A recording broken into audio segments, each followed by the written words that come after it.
Assalamualaikum warahmatullahi wabarakatuh. Perkenalkan, kami dari kelompok 1 ingin mempresentasikan tentang identifikasi dan intervensi anak dengan spektrum autis. 1. Konsep dasar anak dengan spektrum autis. Autisme merupakan gangguan perkembangan yang sangat kompleks yang sejak dulu menjadi misteri dunia kedokteran. Autisme berasal dari kata auto yang artinya sendiri. Hal tersebut dikarenakan apabila diperhatikan bahwa penyandang autisme memiliki kesan seperti hidup di dunianya sendiri. Secara umum, penyandang autisme dikelompokkan dengan menurut beberapa gangguan perilaku, diantaranya gangguan interaksi sosial, gangguan komunikasi, gangguan perilaku motorik, gangguan emosi, dan gangguan sensori. Sutadi 1997. Yang kedua, penyebab ketidaknormalan struktur dan fungsi otak. 1. Faktor genetik, di mana terjadi variasi-variasi dalam gen, bagian inti sel penentu struktur dan fungsi manusia. Yang kedua, penyakit medis seperti epilepsi atau kejang. Yang ketiga, faktor lingkungan seperti bahan-bahan kimia, misalnya merkuri, kadmium, dan nikel. Pendidikan anak dengan spektrum autis adalah yang pertama individual therapy, yang kedua designer autistic class, yang ketiga ability group class, yang keempat social skill development and mixed disability class.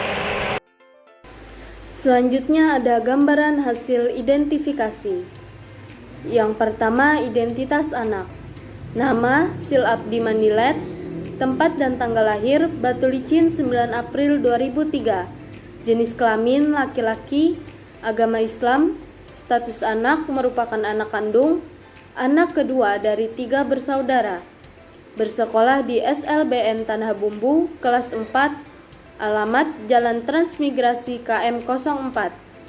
Yang kedua, riwayat kelahiran dan perkembangan anak. Riwayat kelahiran. Perkembangan masa kehamilan normal, penyakit pada masa kehamilan tidak ada, usia kandungan 9 bulan, riwayat proses kelahiran normal, tempat kelahiran di rumah, penolong proses kelahiran bidan kampung, gangguan pada saat bayi lahir tidak ada, berat bayi 3 kg dan panjang bayi 45 cm. Tanda-tanda kelainan pada bayi tidak ada. Selanjutnya, perkembangan masa balita.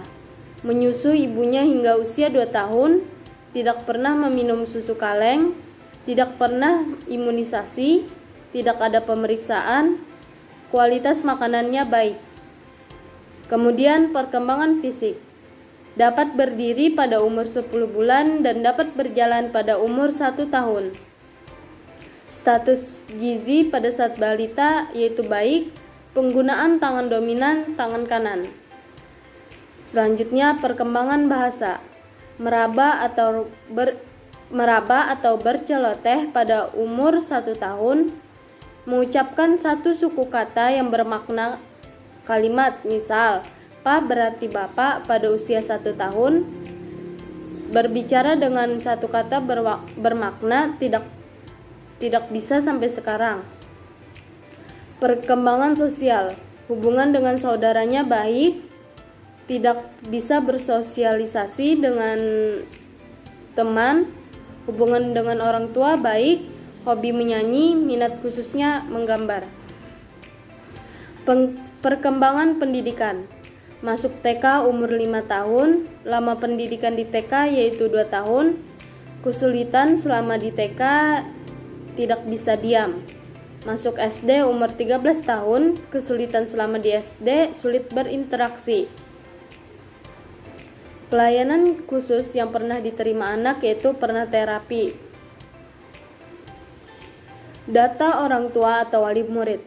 Ayah, nama ayah Ihsan Manilet, umur 49 tahun, agama Islam, status ayah kandung, pendidikan tertinggi yaitu SLTA, pekerjaan pokok karyawan perusahaan, alamat Jalan Transmigrasi KM 04, Nama ibu Darmia, umur 41 tahun, agama Islam, status ibu kandung, pendidikan tertinggi SLTP, pekerjaan pokok ibu rumah tangga, alamat di Jalan Transmigrasi KM 04. Alat identifikasi anak dengan spektrum autis. Yang pertama, menggunakan identifikasi diagnosa DSM-4. Yang pertama, gangguan kualitatif pada interaksi sosial, yakni kesulitan bermain dengan teman sebaya, tidak ada empati perilaku berbagi kesenangan atau minat, kurang mampu mengadakan hubungan sosial dan emosional dua arah. Yang kedua, gangguan kualitatif pada komunikasi, yakni terlambat berbicara, bisa berbicara tapi tidak untuk komunikasi atau inisiasi, dan egosentris, cara bermain kurang variatif atau imajinatif, serta kurang imitasi sosial.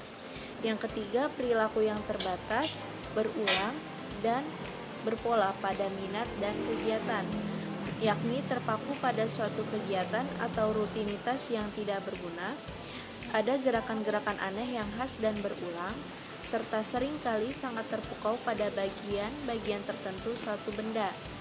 Dari hasil identifikasi menggunakan instrumen pertama, yakni DSM-4, maka kami menyimpulkan bahwa subjek memang benar-benar memiliki gangguan autis.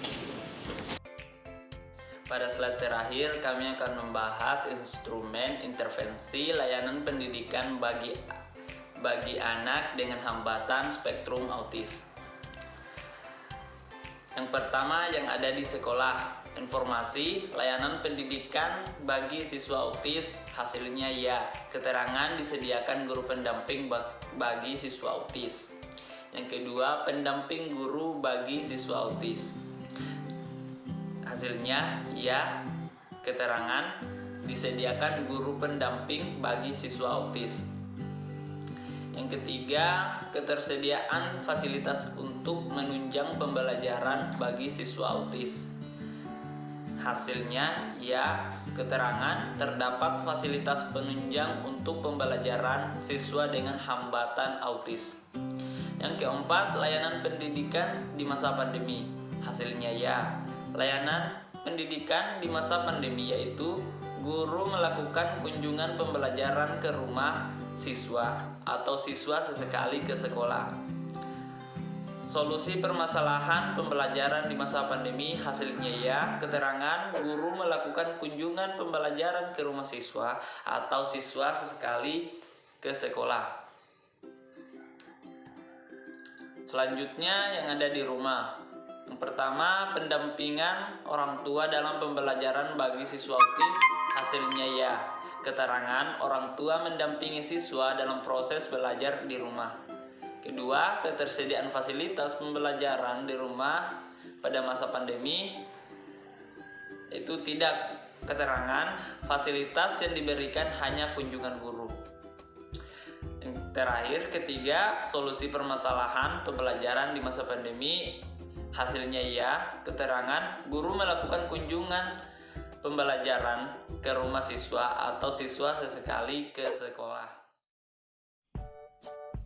Hasil identifikasi kami pada salah satu siswa yang ada di SLBN Batu Licin Tanah Bumbu, yaitu dia belum bisa bicara dengan lancar dan baru bisa mengoceh, tidak ada kesulitan dalam gerakan, status gizi saat balita baik, riwayat kesehatan pernah sakit pada umur 1,5 tahun, saat beraktivitas lebih dominan menggunakan tangan kanan. Pada umur 1 tahun sudah bisa mengoceh, misalnya mengucapkan kata mama dan bapak. Setelah mengalami sakit, sekarang sudah tidak pernah lagi memanggil mama atau bapaknya. Belum pernah mengucapkan kalimat bermakna. Hubungan dengan saudara dan orang tuanya baik. Hubungan dengan teman belum bisa bersosialisasi. Dulu hobinya menulis apa yang dilihatnya. Sekarang hobinya menggambar merek mobil atau motor. Menggambar sudah cukup bagus tapi belum terarah. Perkembangan pendidikan masuk TK pada umur 5 tahun, kesulitannya belum bisa bersosialisasi dan berkomunikasi. Dan banyak kesulitan-kesulitan lainnya. Pernah 3 tahun tidak naik kelas, dan pelayanan khusus yang pernah dilakukan yaitu terapi wicara.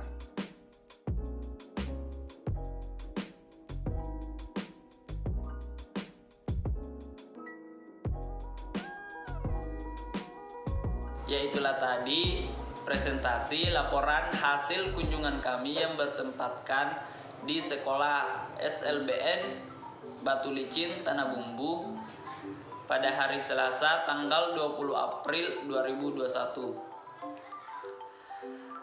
Saya mewakili kawan-kawan kelompok 1 mengucapkan mohon maaf apabila ada kesalahan-kesalahan yang ada di PPT ataupun video.